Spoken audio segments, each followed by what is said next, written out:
Andy has won 0 championships in this league. 0 championships in this league. He's been able to just amass 2 division championships. Division championships, by the way, really don't mean much.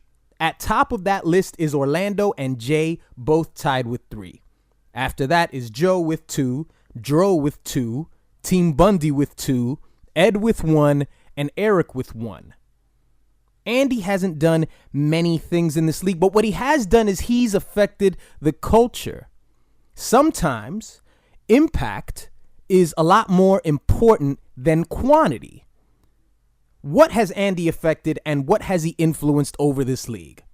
Well, with the trade deadline approaching November 14th, 12 p.m. Eastern Standard Time, what was a joke 3 to 4 years ago, that started 3 to 4 years ago, of Andy's non-trading approach, we all made fun of him. But this is one thing that we should pay attention to. We only had 1 trade last year. That trade was between Joe and Jay. 1 trade this year between me and Paul. This league does not trade. No one is interested in trading. I got a text message from one of you offering me your broken down wide receiver who's been incapacitated for the next 2 to 3 weeks. I was offered this player basically under the same tactic that's normally employed, which is, hey, do you want this piece of shit? Because I don't want him anymore. That's basically what's presented. A player is always presented like a dead raccoon at your doorstep, and they just knock and run away. Because my reply to this person was, well, I might be interested in your player. Send me an offer. And no offer has been sent. So Andy has affected this league in a huge way. He has no championships, 2 division titles, and 0 trades. This is your week 9 recap, and there's a lot to get to. Many ways that I can demean all of you, but I've only chosen a few because I feel that some of you are a bit too confident and some of you are getting a bit too low. So it's my job to just press your neck even harder so that you just end up killing yourself. So I'd like to think that I've done a disservice to Paul. Paul thinks he's flying high. He thinks he won 3 games in a row. He made a trade. He got Julio Jones. He got rid of David Johnson. And he figures he's flying high. But here's what Paul doesn't understand, and here's what you guys haven't understood for a while now. Too many options is not a good thing. I've always been conservative about this. Paul's wide receiver core consists of Cooper Kupp, Mike Evans, Julio Jones, Josh Gordon, and now Dez Bryant. Josh Gordon, just this week 9, scored 19 points, 130 yards, 5 catches, 1 touchdown for 19 points. This gets Paul excited. It helps him think that he made a really good deal. And he did make a good deal because he made a deal with Bundy. But now with the addition of Dez Bryant, it seems like Paul is basically hoarding now. Now he's just stocking up players for the sake of stocking up players. The trade deadline's already approaching. You see, you guys aren't very strategic with this. He just figures, well, I keep Dez Bryant on my team. What's so bad? I make a waiver pickup and I just have Dez Bryant there. But that's just picking somebody up for the sake of picking someone up. I had Dez Bryant on my team. I dropped him like 4 or 5 weeks ago because I knew that he had no value. And now he's been picked up by the New Orleans Saints. The only thing that I can hope is that Dez Bryant gets, 10 to 12 to 13 points. And Josh Gordon continues to be productive because Paul is destined for one of the worst fantasy tragedies we all know, that we're very familiar with. He is destined because he's not making the playoffs. And by the way, Paul, you are not making the playoffs. You are destined to have one of those heartbreaking losses to towards the end of the season where you lose by like 2 to 3 points and you had like 3 players in your bench that just went off because there's too much. It's like a quarterback controversy. It's never a good thing. No team ever says, hooray, we have 2 quarterbacks that are capable of leading this team. This is fantastic. The only way that it benefits you is in terms of, obviously in terms of PR. It's a lot of controversy, so it helps the story and people talk about those NFL teams. But otherwise, it's not a good thing. It's not a good thing to have too many options, and that's what you have here, my friend.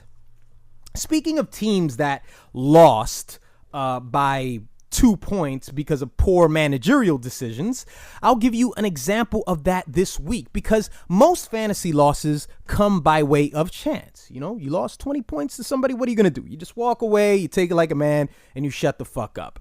But this week, week 9, Ed made a managerial mistake and it caused him the game. Now, look.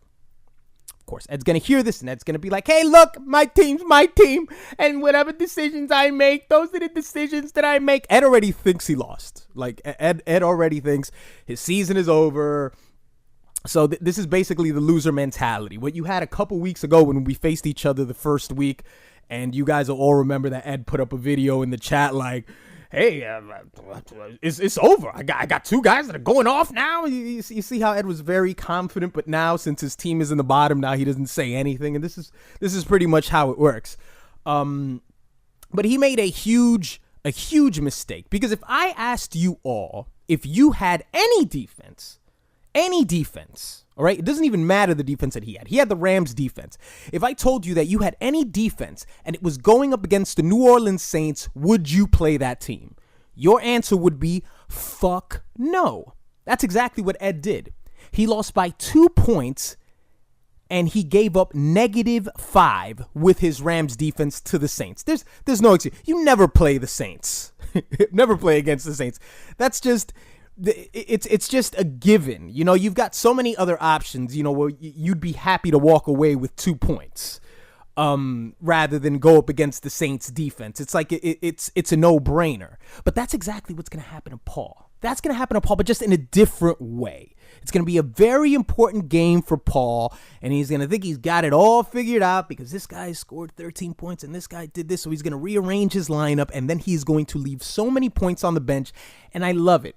And I love it. It makes my teeth whiter when shit happens like this. I love it when you guys leave huge amounts of points on the bench with players that you interchange. You know, if there's a guy on your bench that you never fucking play and he just happens to score 20 points, then, you know, that just happens. But I pay attention to you guys and I know who you guys move around and I know who you have the intent of starting. And when they go off and you lose, it makes me a much, much happier person. Let's go to the standings. What do you say, huh? Let's go to the fucking standings. In the Thundercat division, you have Fuck You at top of the division. Well, look at this guy. I called him a substitute teacher, and now he has a whole game lead on the rest of the division. I am more than sure that he will hold on to the lead, and he will prevail, especially since Hensel doesn't have one division win in the history of this league. He is at 5-4. Then you have Dadbod at 4-5. Team Bundy at 4-5, Thanks Killing 4-5, and you have Child Please. Such a weird name, Child Please. Why would anybody call themselves Child Please? At 3-6. Over in the G.I. Joe division, still at top of this division, you have Joe with a record of 7-2. And by the way, I saw Joe about 2 weeks ago, and Joe made a very good observation, and this should probably let you know why Joe is at the top of the division, because when Joe saw me, I told Joe, I said, I'm going to fucking go in on you on the recap. And he said, well, please do. And then Joe pointed out something about his team that I didn't even notice. And it's a pretty good observation. Joe has given up the least amount of points. And when he mentioned this, I said, that's Ed logic, Joe. That's Ed logic. I don't want to hear about how many points you haven't given up. You're not playing defense. And he said, no. I've given up the least amount of points, so that really doesn't make my record look too favorable because people aren't scoring as many points against me. And that's a very good observation and lets me know that Joe is watching his team, which is very commendable because Joe has a history of just of handing people victories at times. And he hasn't done that shit one time this year. So at the very least, Joe isn't gonna win the championship. I mean, that's not what you guys thought was gonna fucking happen, right? Joe's not gonna win the championship, but at the very least, he can get the most improved player award.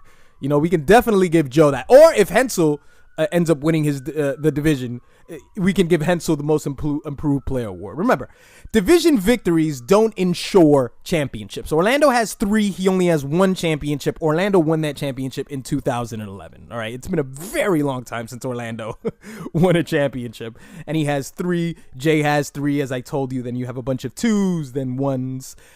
It's not really a big deal, but you obviously want to get yourself in the very best position, right? And, you know, you know, okay, let me finish off the rest of the division here. So you have the Green Ranger at 6-3, Naida Kali at 4-5, Jego Papa at 4-5, and you have Ewok Rape at 4-5. This is a very tough race. The only team that is out of it is Paul's team, and maybe Ed's team as well, considering how Ed's moving. But I just want to let you guys know, you know, to put this into total perspective, as I told you guys a couple of weeks ago, I told you that the bare minimum on average normally to make the playoffs is about 6 to 7 wins. That's basically what you have. Now, just last year in 2017, Andy in 2017 crept or creep, I'm not even sure, got his way into the playoffs with the 6th slot. Andy ended that year with 1,043 points and a record of 7-6. At this point in the season, going into week 10, Andy had 684 points. He was 4-5. He ended up losing, but he made the playoffs because he won his last 3 games. Fortunately for Andy, he faced the 10th, 9th, and 7th ranked scorers in the league in Ewok Rape, who ended with 959, Fuck You, who ended with 921, and Taint Sweat with 1032. Why did I say it like that? 1,032 points. So what that means is schedule matters at the end. It's not all chance. If a team is almost in the bottom with scoring, it probably means you're going to knock them off. And Andy is a testament to that because he got 3 wins in a row to get in the playoffs, which is pretty impressive. So you guys still have a chance. It's a very, very close race. Nobody is mathematically out of it. And I don't remember when was the last time. Remember, Andy had 684 points at this point in the season. The lowest score, and that was last year. The lowest scoring team right now is Eric with 728 points, and Andy had 684. You know what I'm saying? So it's up for grabs. It's out there. And speaking of scoring, the top 5 scorers currently in the league, because I know I'm taking you guys, you know, back and forth. The number 1 scoring teams in the league is Pedro at top with 932. Pedro, by the way, that's a bit inflated. It's a bit inflated. Just in the same way that Joe's 7-2 is a bit inflated, Pedro's score is a little inflated. And, you know, and this is just a testament of just how great Todd Gurley is, man. Todd Gurley is the number 1 ranked running back. He's got 215 points. Number 2 is Kareem Hunt of Team Bundy with 171. That's a 44-point difference. That's a big difference. You know, especially when you consider that who's the number 1 wide receiver in the league? I believe it's Adam Thielen for Jay. You see, this is why Bundy has 3 championships, because he knows who plays for what teams. Here's Adam Thielen, and he's got he's on a bye now. He's got 133 points, and he's the number 1 ranked wide receiver. I'm pretty sure it's a closer race in the wide receiver realm. But that's, you know, Pedro's numbers are a bit inflated. All right. So, you got Pedro with 932. You have Jay with 907, Ed with 890, Hensel 868, and Joe with 862. Now let me run those week 9 scores by you. You had Thanksgiving defeating Team Bundy 108 to 95. Paul beat me. You got it, Paul. You got it. I don't feel Julio Jones had much of a factor in it. Probably in your mind it did. Obviously, the Vikings defense.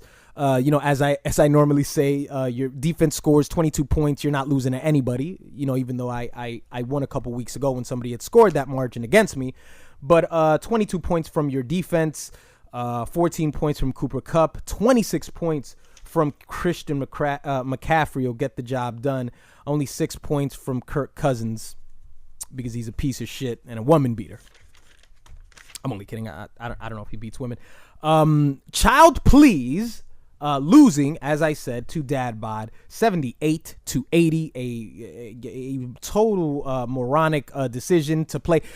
He probably wasn't even paying attention. That's probably what happened. He didn't pay attention. And since Ed got his ass whooped by me a couple weeks ago, his teams just took in a complete different feel. And he probably looked away because I know there's no way in hell Ed could ever convince any of us. It's not even a me thing. There's no way in fucking hell that Ed's going to convince any of us that he saw the Rams defense going up against the Saints. The only thing that you think about is shootout. That's the only thing you think about. There's no way that he looked at it and said, yeah, I'm going to play them.